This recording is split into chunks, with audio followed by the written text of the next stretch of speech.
The topics and opinions expressed in the following show are solely those of the host and their guests and not those of W4CY Radio, its employees, or affiliates.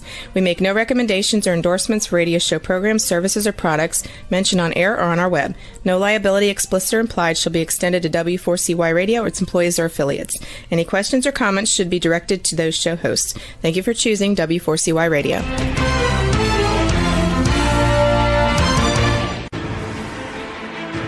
What's working on purpose anyway? Each week, we ponder the answer to this question. People ache for meaning and purpose at work, to contribute their talents passionately and know their lives really matter. They crave being part of an organization that inspires them and helps them grow into realizing their highest potential. Business can be such a force for good in the world, elevating humanity. In our program, we provide guidance and inspiration to help usher in this world we all want, working on purpose. Now, here's your host, Dr. Elise Cortez.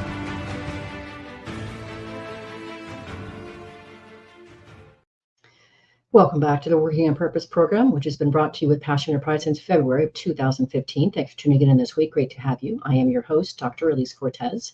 If we've not met before and you don't know me, I'm an organizational psychologist and logotherapist, speaker, and author. My team and I at Gusto Now help companies to enliven and fortify their operations by building a culture and leadership activated by meaning and purpose.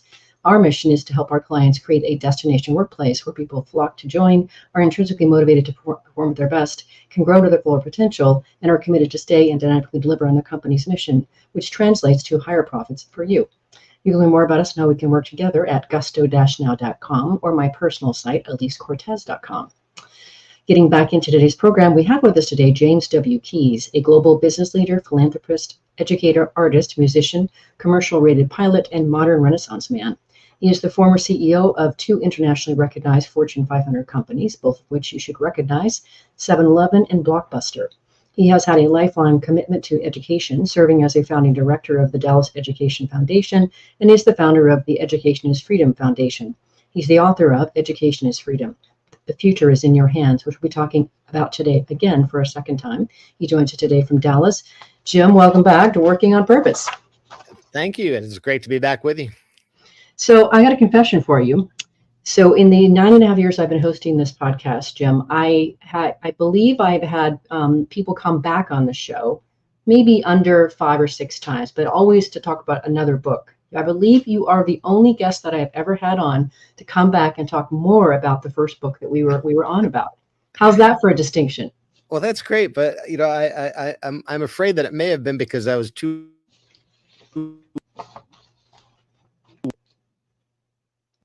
I used up all the time. We didn't get through the book. I think I maybe also contributed in that I was a little overzealous in how many topics I wanted to get out of you. So not to worry. But to kick us off, for those guests and listeners who didn't actually hear your series the first time, I just want to situate just really what a remarkable life that you have cultivated for yourself, Jim. You know, the CEO of these two companies, 7-Eleven, Blockbuster, being a philanthropist, a pilot, an artist, a musician, among many other achievements. And so what I love about that and what I want to celebrate is you really are a walking billboard for lifelong learning. So let's just start there. I do a lot of things. Yeah. And it truly is what motivated in many ways the creation of the book. But it is my attempt to share with others a gift that I've been given, which is an ability to learn how to learn.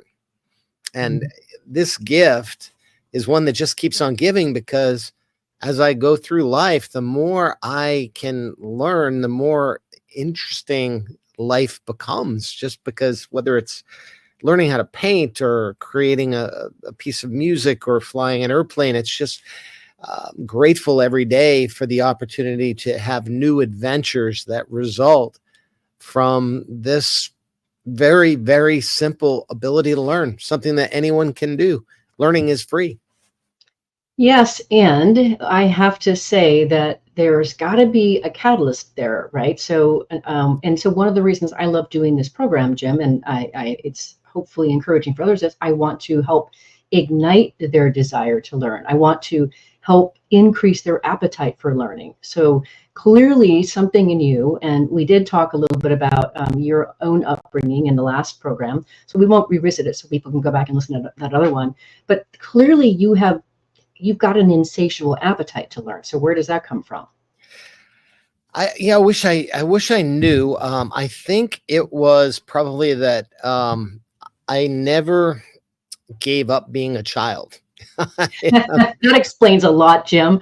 Okay. Like, it kind of does. Yeah. In fact, if you were to talk to family members, they'd say, yeah, that's about right. But in all seriousness, if you think about it, we all grow up with an innate curiosity and a desire to learn and just to ask why and to want to take things apart and understand how they work. And we all grow up with an ability to be creative, which is really the same thing as curiosity. It's just taking that curiosity to another level and having fun with it. And these are the things that many people lose as they get older, and for a whole host of reasons. But I think the culprit in many of us is insecurity, fear, those things that are caused by other people defining who we are. So at some point we sang like like no one cared. And then someone probably said, well, ooh, that's, cut it out. Or we crayon the wall and our parents said, don't do that, bad boy.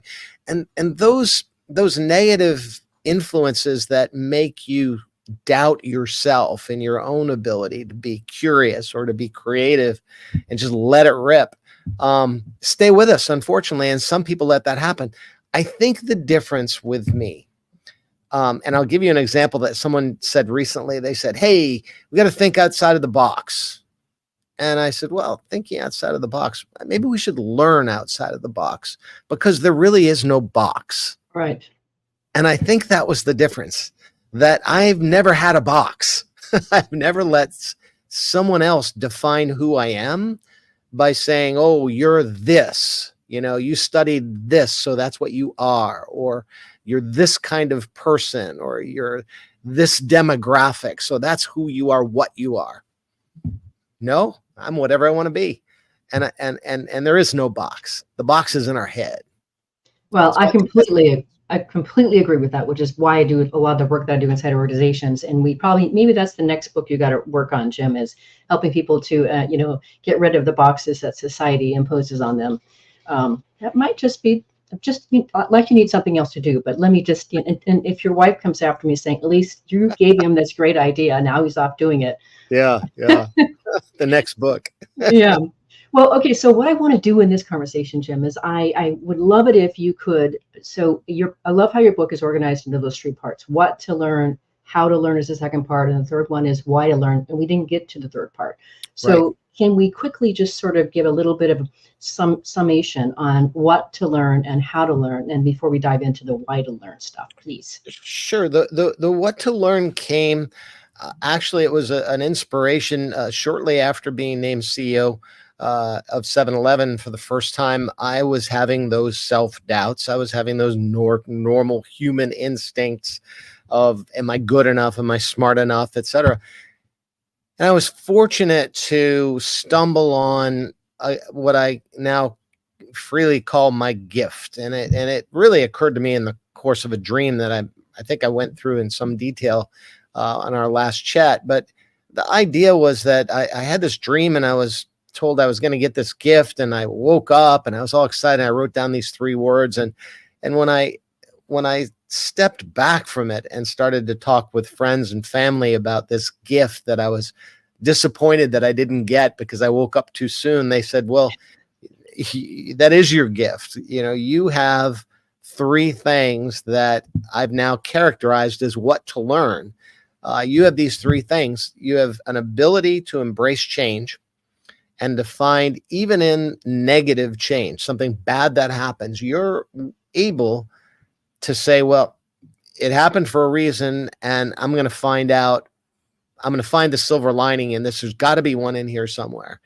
And then secondly, you have confidence, the ability to have the courage to see it as an opportunity and to do something about it. And then thirdly, you have an ability to have clarity of both inbound communications, listening, and then outbound communications in the form of ultimately simplification, the ability to take very complex things and break them into simple terms.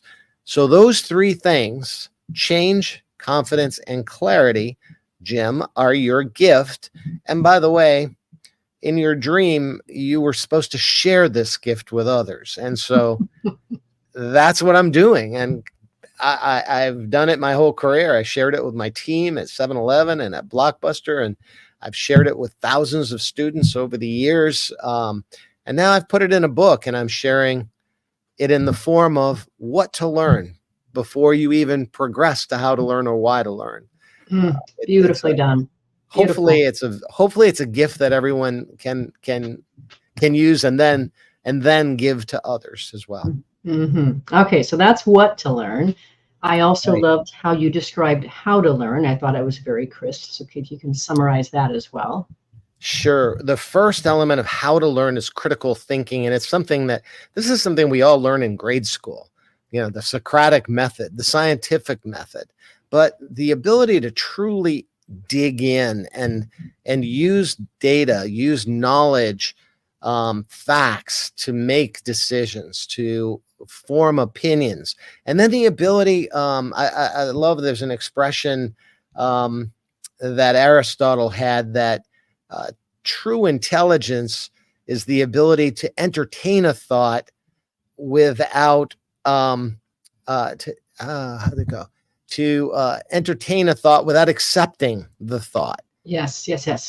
Yeah, and it's genius, and it's so relevant to what we're doing today when we have this social media magic that allows us to entertain all these thoughts, but we accept them as fact rather than engage our own critical thinking to challenge those thoughts and to make sure we have the facts behind them. So critical thinking is the first, and the second is curiosity. And that's what fuels critical thinking, because if you just scanning the internet and you take things at face value and you're not curious, you're curious enough to want to scan the internet. That's curiosity at work. But then you're not curious enough to dig deeper, to say, oh, that's interesting. I wonder if that's true. Let me find out. And then maybe take a Google search and find out the facts behind that meme that was so cute. That's curiosity. And then the final of the how to learn is creativity, which I mentioned in the previous session, that Einstein called it intelligence having fun. Yes, at play. Yes, I love that. And it truly is. It's just fun. Creativity is just letting your imagination run wild and having fun with it, whether it's painting or singing or playing music or learning a new language is all part of a creative design that allows you to have a richer life. Mm-hmm, completely agree. Now let's circle back to that critical thinking here, Jim. I can tell you that several of my clients have complained to me, and we've tried to address what they really see as a horrible lack of critical thinking in the people that are coming into their organizations. And so I appreciated what you shared in the book about how to develop that, how you specified some activities around that. I do really see that as a missing in a lot of today's workforce. It is. And I candidly, I relearned an approach to critical thinking from my Japanese licensee when I was at 7-Eleven. I love that story. I remember that. Tell it. Yeah. They just had done a fabulous job of reinventing the idea of convenience. And they lit up the convenience business by constantly adapting to change. And I said the words, I've talked the talk before, but I wasn't able to execute to the extent that they did. When I started digging into how do you do this, they gave me a simple solution that actually came from an American. It was Edward Deming that went to Japan after World War II, and he taught the Japanese business people how to use the scientific method of all things. I never thought about applying the scientific method to business, but it was very simplified into into plan, do, see. And what does that mean? It means first you plan, you come up with a hypothesis. I think if we put this new product on the shelf, it will sell X number of units. Then you actually take that action. And then and this is the important part, this is what we always forget, you step back and measure the results. So we've got the plan, do part down, but so many businesses forget the see. They're, oh, yeah, of course it worked.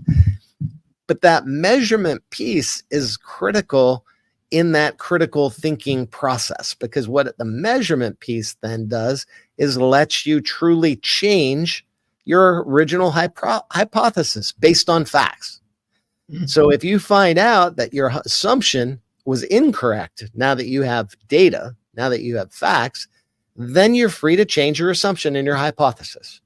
Now, if you apply that to what's going on today and you see this thing on the internet that says, oh, here's a thing that we're going to pass off as the truth. And you say, well, the hypothesis is that's correct, but now I'm going to actually do something. I'm going to go take an action to find out the facts. And then once I get the data, I'm going to say, oh, that was incorrect.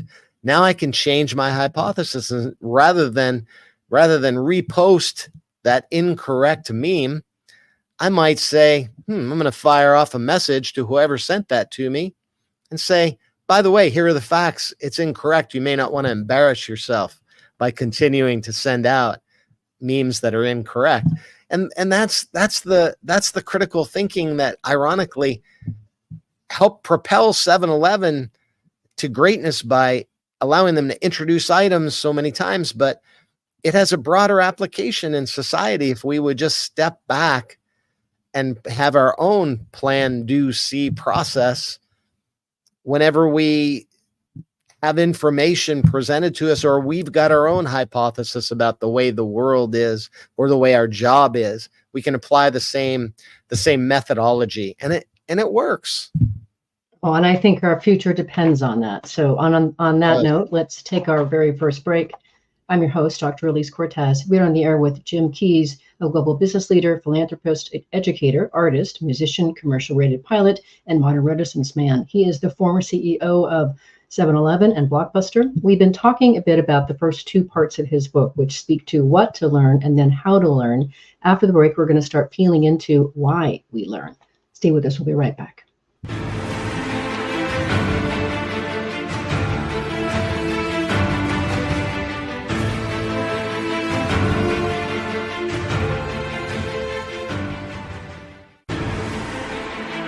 Dr. Elise Cortez is a management consultant specializing in meaning and purpose, an inspirational speaker and author. She helps companies visioneer for greater purpose among stakeholders and develop purpose-inspired leadership and meaning-infused cultures that elevate fulfillment, performance, and commitment within the workforce. To learn more or to invite Elise to speak to your organization, please visit her at elisecortez.com. Let's talk about how to get your employees working on purpose.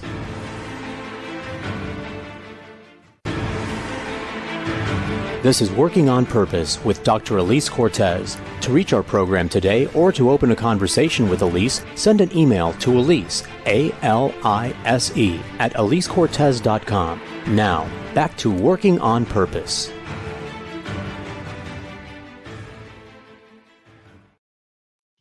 Thanks for staying with us and welcome back to Working on Purpose. I'm your host, Dr. Elise Cortez, as I am dedicated to helping create a world where people realize their potential at work and are led by inspirational leaders that help them find their greatness. I continue to research and write my own books. So my last one came out in March of 2023.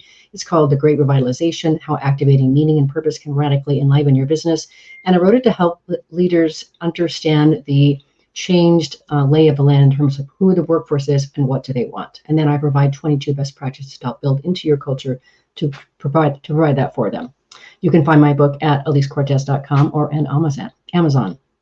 If you are just now joining us, my guest is Jim Keys. He's the author of Education is Freedom. The Future is in Your Hands, which is what we've been talking about today. So, all right. So now, and I want to spend some time on this, Jim. I think this is really interesting. And the last thing that you were talking about is going to get us into the second one of the C's that you talk about. But in terms of why we learn, just like in your first other two parts, you have three pieces to that. But first, the why we learn piece was really interesting for me, Jim, because when I think about just, why do we spend all this time educating ourselves? I've been going to school most of my life. My poor mother was like, when are you going to stop going to school? I'm like, I hope never, Mom, which would give her a small series of mini heart attacks, of course, right?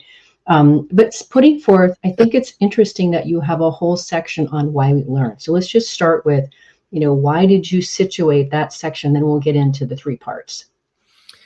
Well, I'll start with a broader definition of why to learn and why education, and why the name education is freedom as opposed to education for a good job or something. And that came back to my dad, who didn't even graduate from, I think he went as far as the 6th grade. He was a factory worker, but he had spent some time in World War II on the Burma Road. He was a truck driver and an army guy, and came back from that experience. And he used to tell me stories about the Burmese people and the beautiful culture that he experienced, and how amazing it was to have been privileged. Even though it was World War II, he wasn't excited about being in the war, but he had the privilege of traveling the world for the first time in his life, small town Massachusetts guy. And he experienced the Burmese culture and the people and the food, and he was fascinated by that, and kept talking about, someday, if you ever have the chance, you should travel the world, because the amazing people you can meet and the things you can learn by getting out of this little area where everybody looks and sounds just like us is just amazing. So to him, that was the why of education, not about getting a fancy job or making a lot of money. His why was freedom. The more you learn, the more freedom you have to travel the world and mix with cultures and people that are different from you. And that was his definition of success. So from a very early age, I kind of filed that away. And that was a part of the inspiration for the book, being education is freedom. I grew up with a very different definition of what freedom was all about. And I was blessed with that. But then as I started writing the book, I got to the first 2 sections, and I was trying to simplify, almost a mnemonic device. Let's put this advice in the form of 3 C's or 6 C's so that it's memorable for people. And then I had given a draft of this manuscript to a friend, and he said, Jim, it's great that you're doing this, but you never addressed the why. And I was like, he said, did you ever read Simon Sinek's book about why? Just ask why. And then do you know the why of everything, of your being, of your business? And I reflected on that, and I thought, darn it, he's right. I haven't. And I started looking at the why, and I came up with, I actually had these 3 C's already in my head, and they were part of the formula, but I was, in the interest of simplifying, not adding too many steps in this. And then I said, wait a minute now. There are 3 of these C's that really very clearly explain why education is so important and why we have to learn.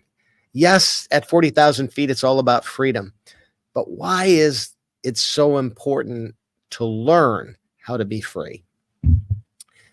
And I started with the idea of collaboration, because in school, we tend to be individual performers. We, all through grade school and high school, we take tests, we study, but we're never asked to have to collaborate, except you might be in, your baseball team or something like that. Enter the workforce. And my first exposure to collaboration was in school, but it was in business school, where in anticipating the workplace, they forced us into case studies.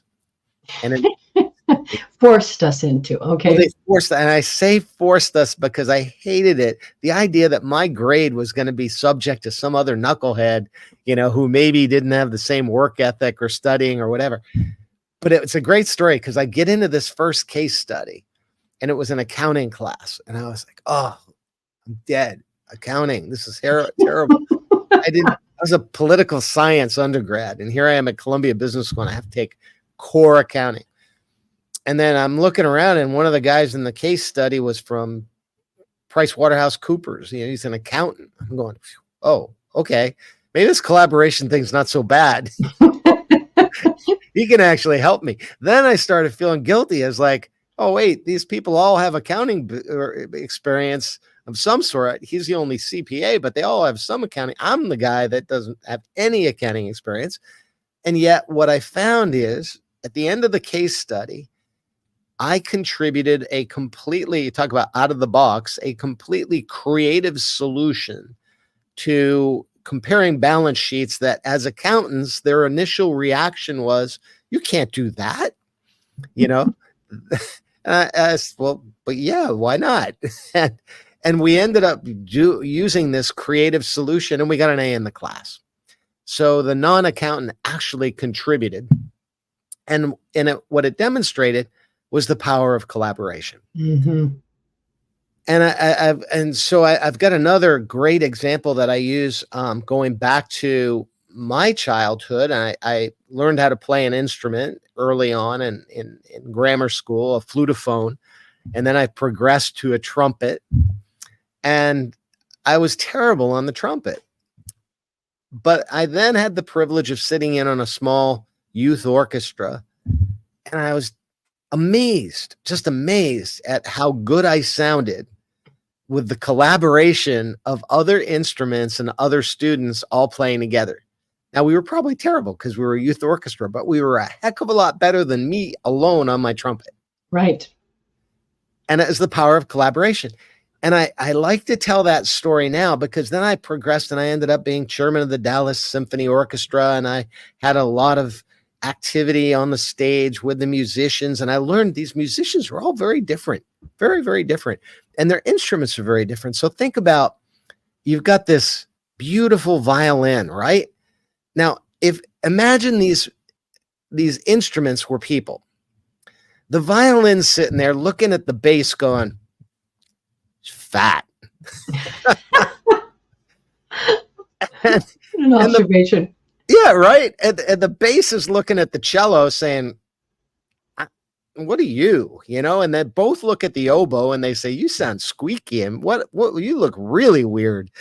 And then the trumpets start and the brass starts, and they're like, oh man, what's up with that? We don't like that noise. But you bring them together and they create a beautiful symphonic harmony, right? And they all appreciate the beauty of their collective sound. Now take that metaphor and apply it to humans. And you put a group of humans in a room, and one's tall and thin and one's not so thin. And one may be a different race, and one may be a different religion, and one may be a high voice and a low voice, and old and young and rich and poor, and throw them all in a room and ask them to solve a problem. Their initial reaction may be to point to each other and go, oh, look at this character. I don't want to work with them, just as I did when I entered my first case study. And yet the end result, if managed effectively, if they all can appreciate the power of collaboration, can make a beautiful harmony and create a product better than any individual one of them or two of them or five of them could produce. Oh. I call that the second C, cultural literacy. Yes. Before you go there, really quick, I want to dive into something, Jim. You were reminding me of one of my big pet peeves, and when I'm consulting with clients that I see companies do all the time, is they shoot themselves in the foot when they're hiring people, and they say, "Oh, we can't hire Jim. He doesn't have ABC experience, or industry experience like us." Right. And it is so backwards. There's no collaboration in that. Look at that beautiful example of you at Columbia with the accountants, right? Yeah. You could see something that they couldn't see because they had been schooled a certain way. And so, ladies and gentlemen, as you're listening and watching, I really encourage you to consider hiring people from outside your industry as a form of collaboration. Just had to get that in before we get to the next C. We've got some time before we hit our next break. So the cultural literacy for me, Jim, your second C, is really near and dear to my heart. I am somebody who is a tremendous beneficiary of travel. I lived abroad in Spain and Brazil for 3 years in my 20s. Went all over Western Europe, all over South America. It was incredible, mind-blowing experience. And that, because of that, Jim, I still speak Spanish and Portuguese. I married a Costa Rican, which is how I got the name Cortez. And that's why my company is named Gusto now, because gusto means about the same thing in English, Spanish, and Portuguese, which is zest and verve and enthusiasm. So just really wanted to echo that bit about collaboration. And then as we get into cultural literacy. So now the mic back to you, please. Cultural literacy, please. Yeah, well, I didn't have any background in cultural literacy because I grew up in a place where the only minorities were Irish or Italian. We were very, very small townish, and I didn't have exposure to other people, Protestant or Catholic. Was about it, you know. And then I had the privilege of during college, I earned a scholarship to go to London, to the University of London, to study abroad. And I go over there, first time ever outside of the country, first time on an airplane. Wow. I parachute into, not literally, but I parachute into a place in Southeast London where I thought, boy, they're going to love me. I'm an American. Everybody loves Americans. And I got over there and they didn't like me at all. I didn't understand. I thought, how can you not like me? I mean, I'm American. I'm cool, right? And I was a Yank, and they called me names. They called me the Yank, and they weren't including me in their friend circles and everything. And it was pretty rough the first time. And the people who embraced me, which was really interesting, were my Indian and my Pakistani friends, who all of a sudden now they were the minorities in London at the time. Mm-hmm. They were discriminated against to some extent. And one of those guys named Mushtaq Malik ended up being one of my best friends. And I just left his house, by the way, in Monaco, where he has become a wildly successful real estate developer. And we had this very conversation that I learned in that experience, cultural literacy. He and my Indian friends, he was from Pakistan, or his family was from Pakistan. They taught me a sense of confidence that allowed me to assimilate into the British circles, but I needed to change. I needed to adapt, and I needed to respect their culture, not force mine on them. I needed to respect their culture and understand it and become truly literate in their ways of doing things. And then once I did that, then they were more interested in my culture. And what started out as an aversion to Americans became an interest in Americans. And now all of a sudden I'm being brought to join the cricket team and play rugby and do all these other things. And they ended up making me senior student, which was the sort of head resident of the house, the student housing we were living in, by the second semester. So I went from the outcast minority to the, popular kid on campus. So I've characterized this in the book in the context of all of this noise we have today out there in society about diversity and wokeness and DEI and all that. And it's become such a polarizing, negative mess out there. But if you break down the real purpose of the concept of woke, which, by the way, didn't start with BLM, it started in 1927 in the Black community, to have the Black community tell others within the Black community, you know what, just be aware there is a different culture that we have to assimilate to and we have to understand. And they encouraged each other to adapt and to understand. And so all of these negatives that are swirling around now are completely unnecessary, and they're a politicization of a concept that is truly the right concept, which is understanding each other's culture so that we can become citizens of this world. Yes. And we can come better at collaboration. Yes. Cultural literacy. Oh, beautiful, Jim. I want to say a little bit more about that, but let's take our last break here. I'm your host, Dr. Elise Cortez. We've been on the air with Jim Keyes, who has had a lifetime commitment to education, serving as a founding director of the Dallas Education Foundation, and is the founder of Education is Freedom Foundation. We've been talking about now why to learn. And so far, we've covered the collaboration and the cultural literacy. After the break, we're going to talk about character and also get into one of his other key topics, RX for Humanity. Stay with us. We'll be right back.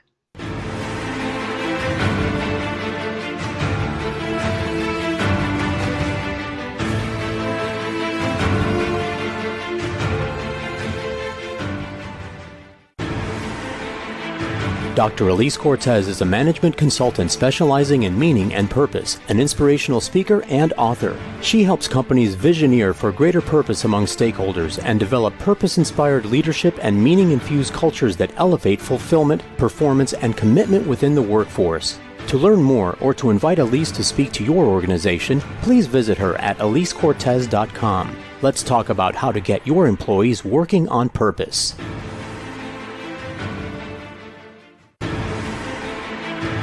This is Working on Purpose with Dr. Elise Cortez. To reach our program today or to open a conversation with Elise, send an email to Elise, A-L-I-S-E, at elisecortez.com. Now, back to Working on Purpose.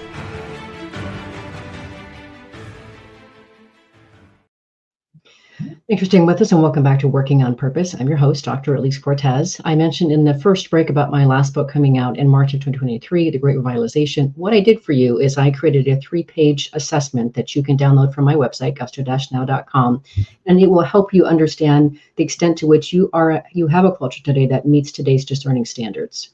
It's at gusto-now.com.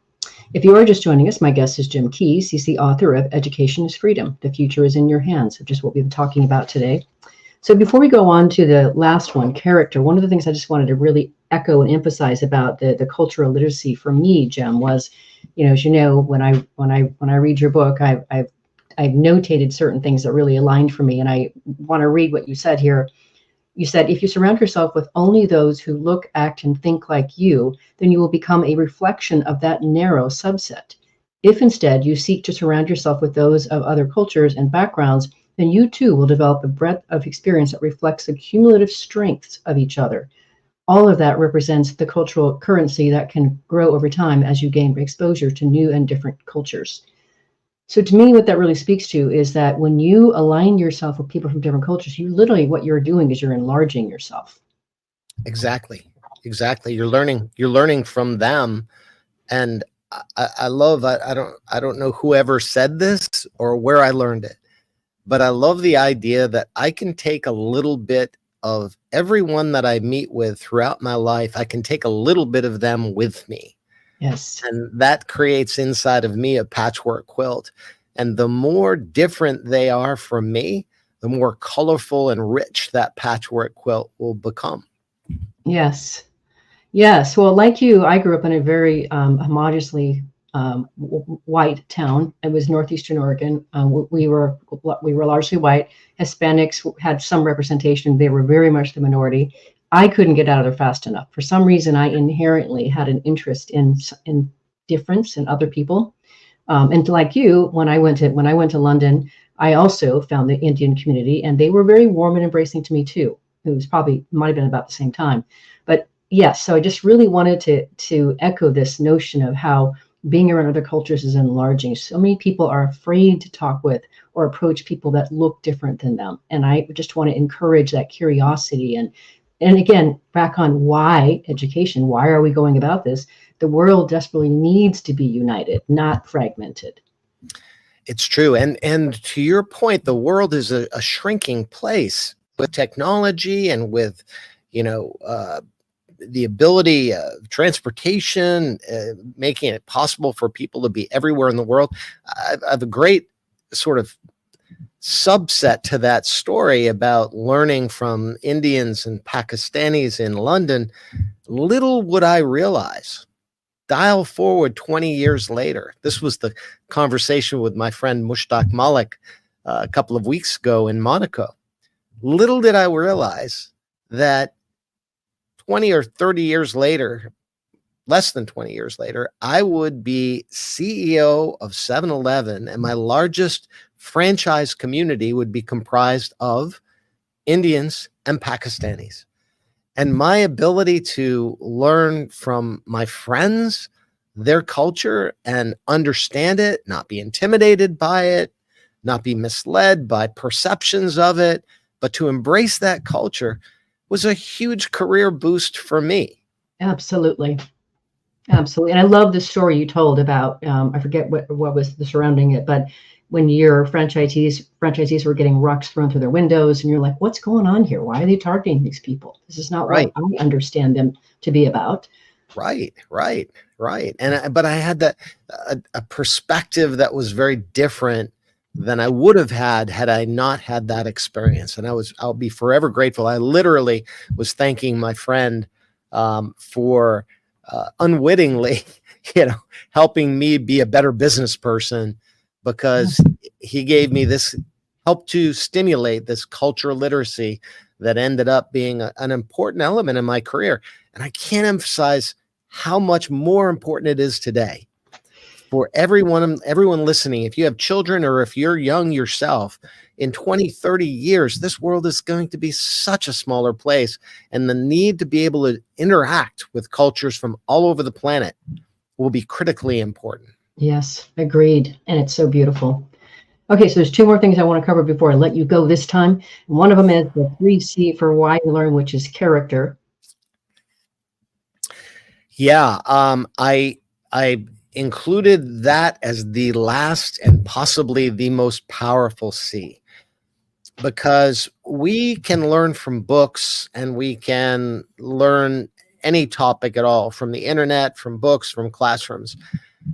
But the hardest thing to learn is that our character ends up being our brand. So if you may have seen me take a sip of a soft drink, and my friends from Pepsi will be upset if I use this example, but I'm going to use Coca-Cola as an example. This is a brand, and when I am looking for a cola beverage, I will turn to either Coke or Pepsi because I know what's inside. And that brand has a look on the outside. It has packaging, it has appearance, and then I know what's inside. I have the confidence and trust in that product. Now, people forget that each of us has a brand, and it's a combination of what we look like on the outside. So yes, appearance is important. And more important than the external appearance is who we are on the inside.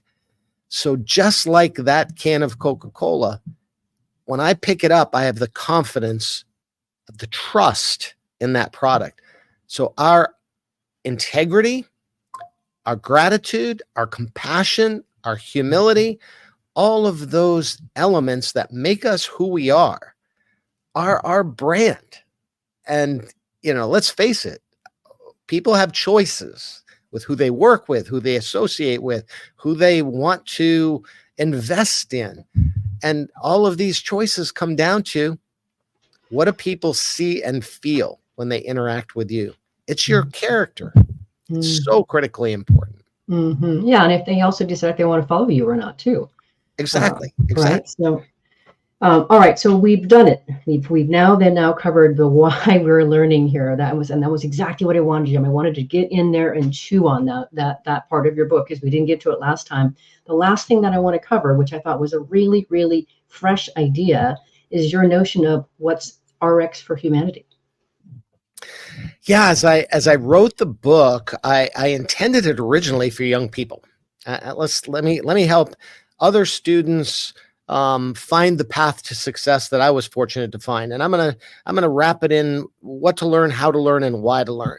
And then as I began to work on the book and research things like, well, what are the obstacles? What are the obstacles to collaboration? What are the obstacles to critical thinking? And what are the obstacles to people embracing change? I came with a constant theme that I discovered, and it's the same thing I discovered in the business world. It's the same thing I discovered in the academic world, and that is fear. That what is it that causes, I'm going to take you all the way back to grade school. Remember in grade school when I was that kid that said, I know. And I was ridiculed for it. You probably were too. And that's had nothing to do with me. It had everything to do with them, that they were afraid that I was going to show them up, that they were going to get left behind, that the teacher was going to like me better than them. It was fear, right?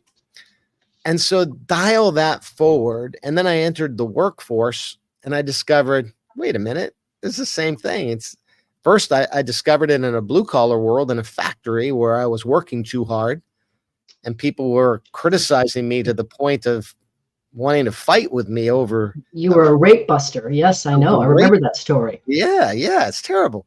And what was that? It was fear. They didn't want to lose their job. They didn't want to look bad. And then dial it to the white collar world. Same thing.